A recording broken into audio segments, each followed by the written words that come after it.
नमस्कार, KP news के bulletin में आपका स्वागत है। मैं हूं पूजा आपके साथ। चलिए शुरू करते हैं आज की खबरों का सिलसिला। उससे पहले एक नजर आज की सुर्खियों पर डालते हैं।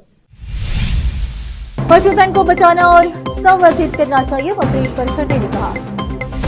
14 सितंबर को आयोजित लोक अदालत में 17,476 रुपए के मामले निपटाए गए। जस्टिस प्रकाश बानसोड़े ने कहा।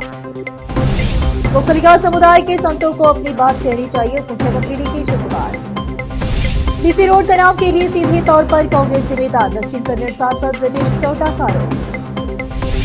अब एक साथ होंगे लोकसभा विधानसभा चुनाव, वन नेशन वन इलेक्शन को मंजूरी, कैबिनेट में प्रस्ताव पास। अतीश 21 सितंबर को लेंगे मुख्यमंत्री पद की शपथ, एलजी ने सरकार बनाने के लिए बुलाया।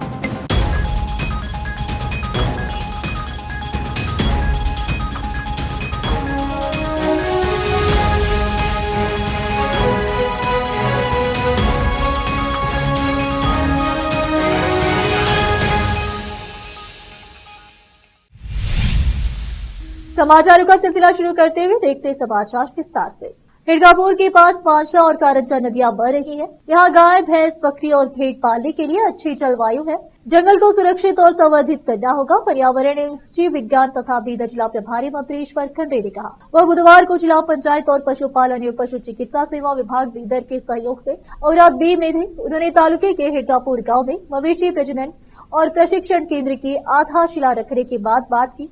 घरेलू नस्लों के संरक्षण के साथ साथ आधुनिक तरीकों से भेड़, मुर्गी, बकरी और सुअर पालन का प्रशिक्षण किसानों को उनके आर्थिक विकास में मदद करेगा। हिरगापुर में पशु प्रजनन एवं प्रशिक्षण केंद्र का शिलान्यास आज संपन्न हुआ। उन्होंने कहा कि 35 करोड़ की लागत का यह कार्य समय सीमा के अंदर कर लिया जाएगा और अनुदान नाबार्ड से आ रहा है। इसके लिए न केवल भवन बल्कि ऋण अधिकारी एवं रिसोर्स पर्सन की भी नियुक्ति की जानी चाहिए। हिरगापुर गाँव की गोमाला की 33 एकड़ जमीन इन ग्रामीणों ने दी थी। इसके लिए कल्याण कर्नाटक क्षेत्र विकास बोर्ड द्वारा अनुदान भी प्रदान किया जाएगा। उन्होंने कहा कि अगर किसान खेती के साथ साथ डेयरी फार्मिंग, भेड़ और मुर्गी पालन भी करे तो इससे उनकी अर्थव्यवस्था को मदद मिलेगी। दूध उत्पादक भवन का निर्माण वीरेंद्र हेगड़े ने टेस्टिंग मशीन के लिए बीदर जिले को 5 करोड़ का अनुदान दिया है। बीदर सांसद निधि से भी अनुदान दिया जाएगा। उन्होंने कहा कि वे कोलार जिले में 10 लाख दूध का उत्पादन कर सकते हैं और अगर वे ठान ले तो हमारे जिले में 5 लाख दूध का उत्पादन कर सकते हैं। 60 करोड़ की लागत से बीदर जिला परिसर का निर्माण शुरू किया जाएगा।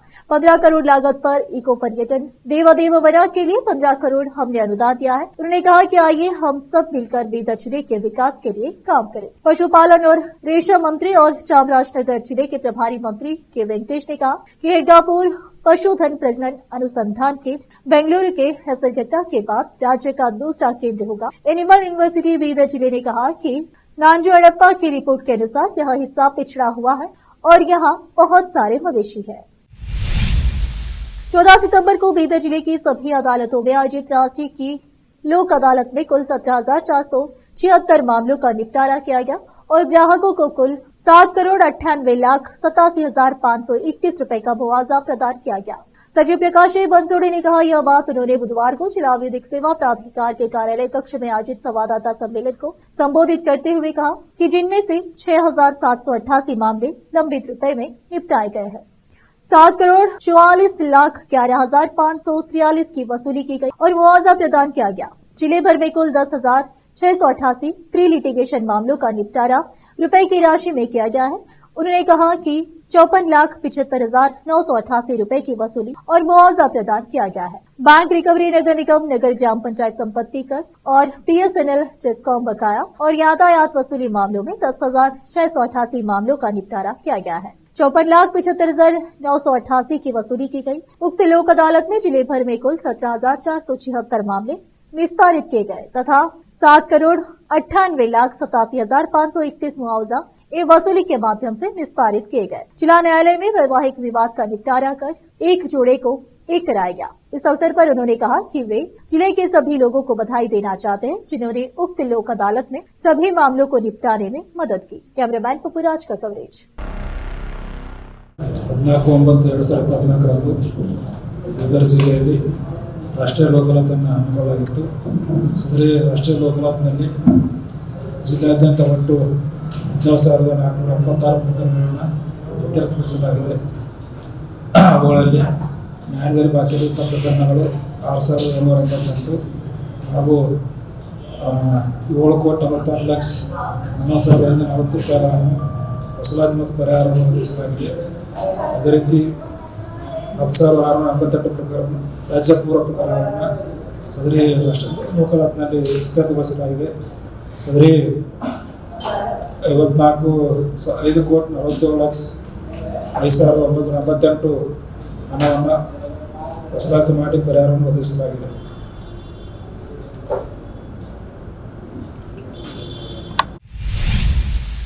रोकते समाचारों का सिलसिला एक ब्रेक के लिए, चलते लौटते हैं ब्रेक के बाद।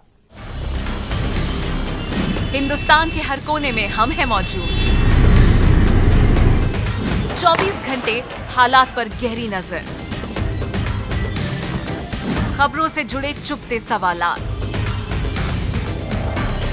और आपको दिखाता है धार्मिक, सामाजिक, राजनीतिक, लोकल और इंटरनेशनल न्यूज की सबसे बेहतर कवरेज जो आपको रखती है हर पल बाखबर। देश और दुनिया भर की खबर के लिए देखते रहें केपी न्यूज 24/7। ब्रेक के बाद आपका स्वागत है। आइए देखते हैं देश के अन्य समाचार। उप मुख्यमंत्री डीके शिवकुमार ने मंगलवार को ओक्कलिका समुदाय के संतों और नेताओं से भाजपा विधायक मुनिरत्ना के कथित विवादास्पद ऑडियो क्लिप के खिलाफ बोलने का आग्रह किया, जो हाल ही में वायरल हुआ था। उन्होंने विधानसभा में विपक्ष के नेता आर अशोक सहित समुदाय के प्रतिष्ठित सदस्यों से इस पर बोलने का आह्वान किया। शिवकुमार ने मीडिया से कहा कि बड़े नेताओं को मुनिरत्ना के खिलाफ बोलना चाहिए, जो ऑडियो क्लिप में ओक्कलिका और दलित समुदायों के सदस्यों के खिलाफ कथित तौर पर अपमानजनक टिप्पणी करते हुए सुने जा रहे हैं। उन्होंने कहा, भाजपा नेताओं को यह बताना चाहिए कि क्या उन्होंने मुनिरत्ना सही कहा है, और अगर यह गलत है तो उन्हें ऐसा कहना चाहिए। मुनिरत्ना के इस आरोप पर प्रतिक्रिया देते हुए कि शिवकुमार और उनके भाई तथा बेंगलुरु ग्रामीण के पूर्व सांसद डीके सुरेश उनकी गिरफ्तारी के पीछे है। शिवकुमार ने कहा कि उन्हें इस बारे में जानकारी नहीं है। डीसीएम ने कहा, भाजपा के प्रदेश अध्यक्ष पीवाई विजेंद्र सहित जिम्मेदार पदों पर बैठे लोगों को प्रतिक्रिया देनी होगी। गणेश चतुर्थी के दौरान नागमंगला में हुई हालिया झड़पों के बारे में बोलते हुए शिवकुमार ने कहा कि पुलिस कानून के अनुसार कार्रवाई करेगी।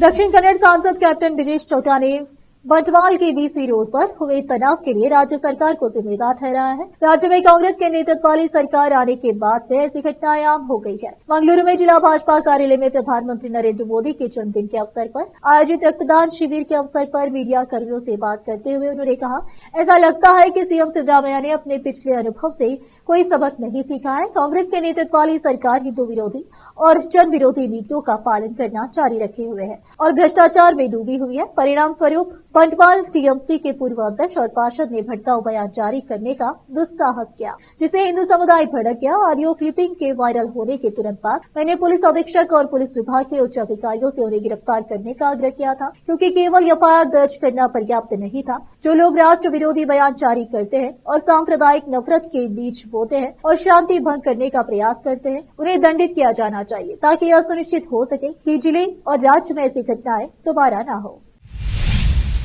कर्नाटक राज्य पिछड़ा वर्ग जागरूकता मंच के अध्यक्ष केएस शिवरामू ने सोमवार को आरोप लगाया कि भाजपा के प्रदेश अध्यक्ष बीवाई विजेंद्र ने भाजपा जिला अध्यक्ष एलआर महादेव स्वामी और एमयूडीए के पूर्व आयुक्त डीबी नटेश के साथ मिली भगत करके मैसूर में बेनामी संपत्ति अर्जित की है। उन्होंने पत्रकारों को बताया कि मूडा में 1974-75 में एरना गेरे में सर्वे नंबर 85/2 पर 1.3 एकड़ जमीन का अधिग्रहण किया था। जुलाई 2021 में सैयदा नुसरत अफसा और सैयद शकीब उर रहमान ने पूरा को एक आवेदन प्रस्तुत किया, जिसमें उन्होंने भूमि के मालिक स्वर्गीय सैयद अब्दुल रहमान के बच्चे होने का दावा करते हुए वैकल्पिक स्थलों की मांग की। अगस्त 2021 में हुई बैठक में मुड़ा ने 50/50 योजना के तहत दोनों को वैकल्पिक जगह देने का फैसला किया था। उन्होंने कहा, लेकिन मुड़ा आयुक्त ने अप्रैल 2022 में 5.35 लाख रुपए प्राप्त करके अफजा और रहमान को अतिरिक्त 50 गुना 80 वर्ग फुट की जगह भी आवंटित कर दी, लेकिन सितंबर 2022 में यह जगह कर्नाटक चिड़ियाघर प्राधिकरण के तत्कालीन अध्यक्ष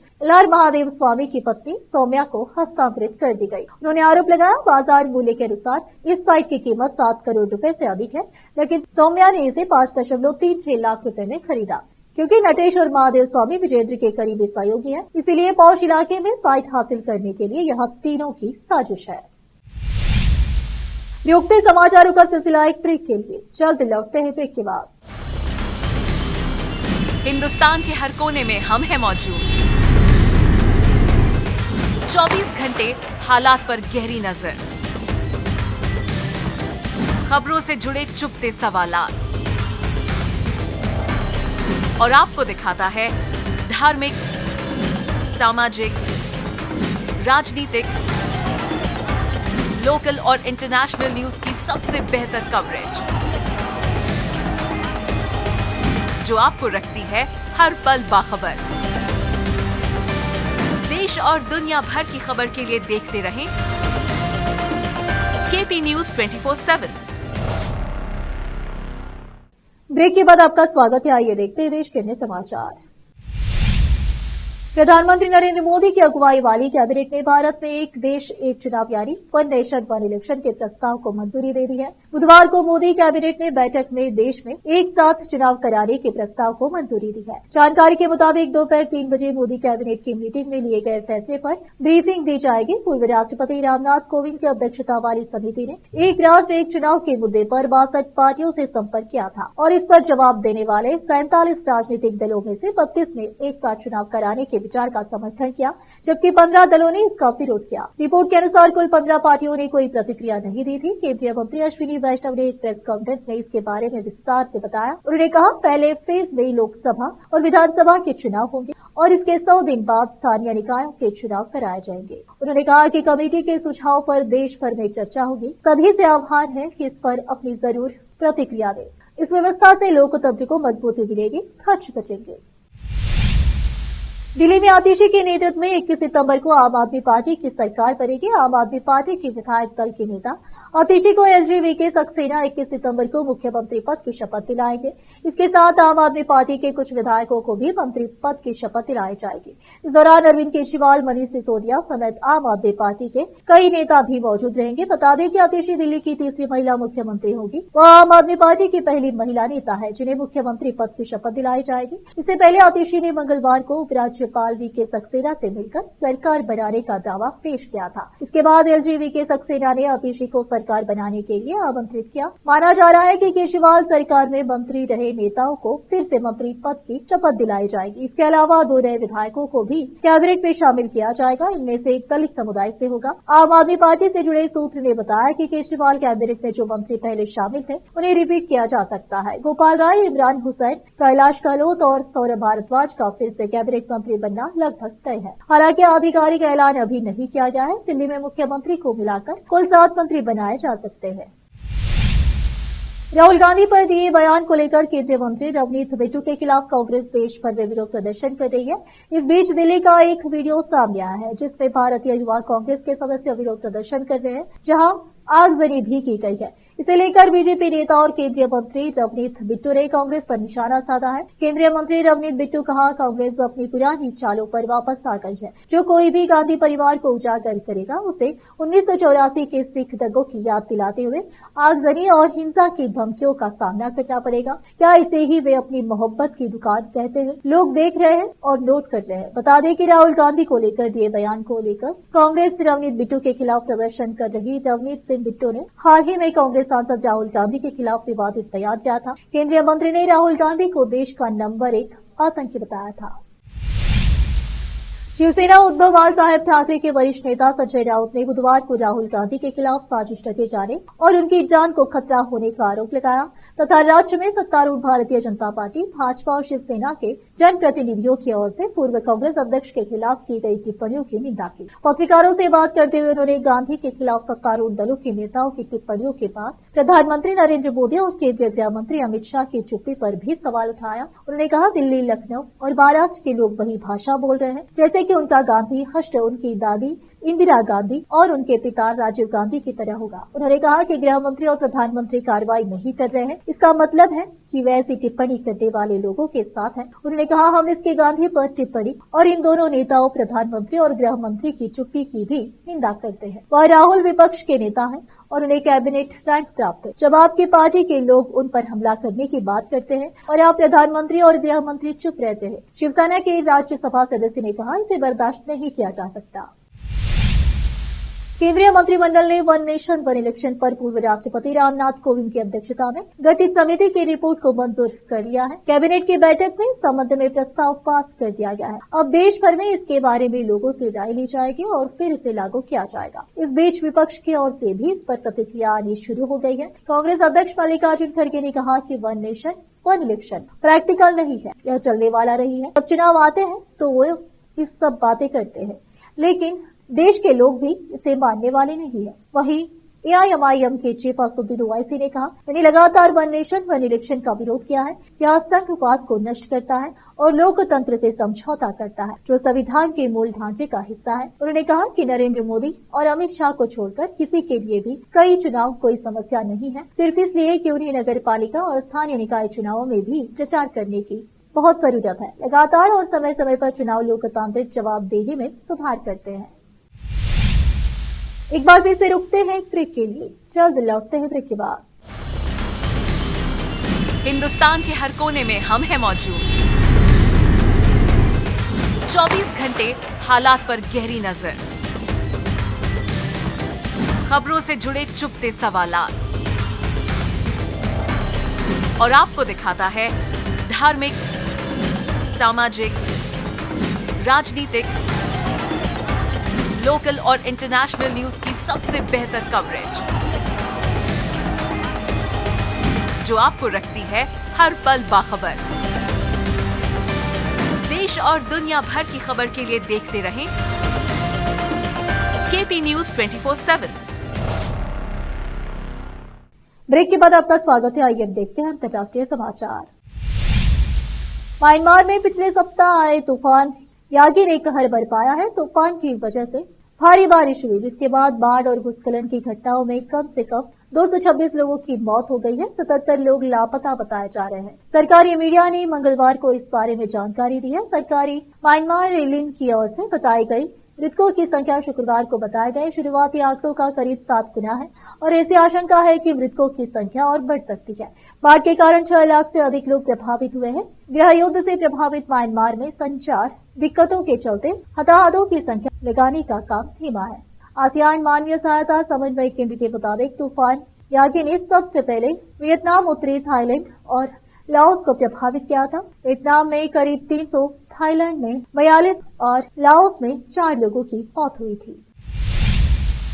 दक्षिण फ्रांस में 1 दशक तक पत्नी को नशीला पदार्थ देने तथा उसके साथ दुष्कर्म करने के लिए दर्जनों पुरुषों को बुलाने के सनसनीखेज मामले के आरोपी के खिलाफ अदालत में मुकदमा शुरू हो गया है। इस मामले ने पूरे देश को झकझोर कर रख दिया है। मामले के आरोपी डोमिनिक पेलिकोट 71 को दोषी पाए जाने पर 20 साल की जेल की सजा हो सकती है। उसकी गवाही अदालत में उसके साथ खड़े करीब 50 अन्य लोगों के लिए अहम होगी, जिनके खिलाफ आरोपी की पत्नी गिसेले पेलिकोट के साथ दुष्कर्म करने का आरोप है। फ्रांस में यौन हिंसा के खिलाफ लड़ाई का प्रतीक बन चुकी पीड़िता गिसेल पेलिकोट मामले में अपनी पहचान उजागर करने के लिए राजी हो गई है और उन्होंने इस मुकदमे की सुनवाई खुली अदालत में करने को मंजूरी दे दी है। वो अपने पूर्व पति की गवाही के बाद अदालत में बयान दर्ज करा सकती है। मुकदमे की सुनवाई देखने अदालत में पहुंची 69 वर्षीय बर्नाडेट रेस्नर ने कहा, 50 वर्ष के गृहस्थ जीवन में यह कैसे संभव हो सकता है कि कोई ऐसे इंसान के साथ रहे जो अपनी जिंदगी को इतनी अच्छी तरह छुपाता है। यह भयावह है।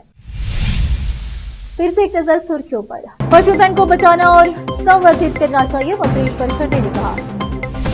14 सितंबर को आयोजित लोक अदालत में 17,476 रुपए के मामले निपटाए गए। जस्टिस प्रकाश मानसोड़े ने कहा, गोखलिका समुदाय के संतों को अपनी बात कहनी चाहिए, मुख्यमंत्री ने की शुक्रवार। डीसी रोड तनाव के लिए सीधे तौर पर कांग्रेस जिम्मेदार, दक्षिण कन्नड़ सांसद ब्रजेश चौटा का आरोप। अब एक साथ होंगे लोकसभा विधानसभा चुनाव, वन नेशन वन इलेक्शन को मंजूरी, कैबिनेट में प्रस्ताव पास। अतिशी 21 सितंबर को लेंगी मुख्यमंत्री पद की शपथ, एलजी ने सरकार बनाने के लिए बुलाया।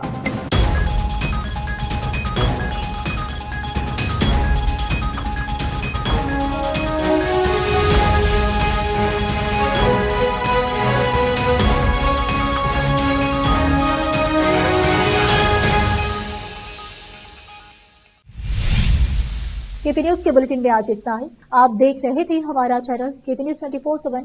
धन्यवाद।